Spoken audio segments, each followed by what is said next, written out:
Nous sommes à l'ESTAC, au Festival international de la caricature et de satire. Voilà, nous sommes en présence de madame. Alors, elle va se présenter. Alors, je m'appelle Willis from Tunis. En fait, c'est mon nom pour dessiner ce chat que je publie sur Facebook et Twitter en Tunisie.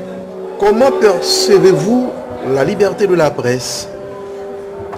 La liberté, en fait, elle ne se demande pas, elle se prend. Donc, après, dans un journal, il y a une rédaction et c'est eux qui trient et qui choisissent aussi les dessins qui passent ou pas.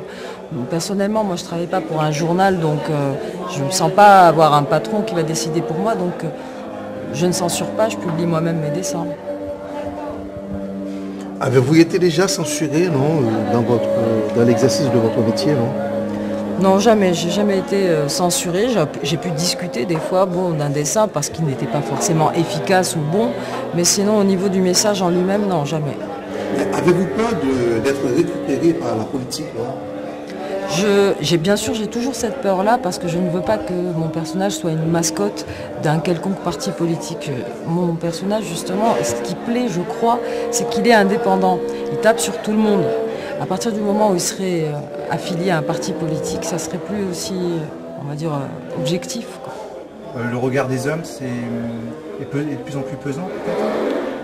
Je sens pas forcément un regard plus pesant ou quoi, non, ce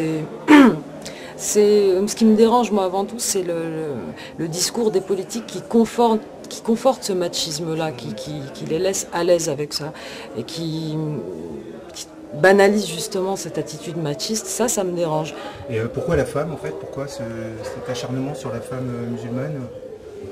Mais je sais pas.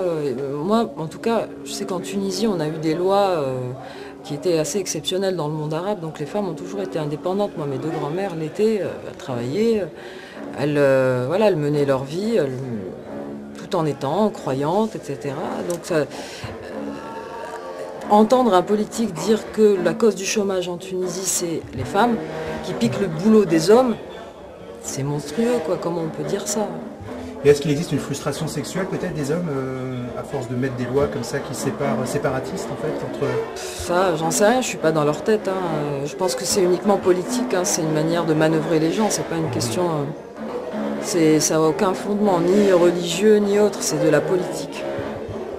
En fait, je vis au jour le jour, je me pose pas de questions, j'ai pas d'objectif ni de plan de carrière, ni rien du tout. En fait, ça a commencé spontanément sur le net, ce que j'ai fait. Je continue tous les jours à essayer d'être avec la même spontanéité, parce que c'est pas un boulot pour moi, j'ai un travail à côté. Donc, ce que je veux, c'est continuer à exercer le dessin longtemps et exercer mon droit à la liberté.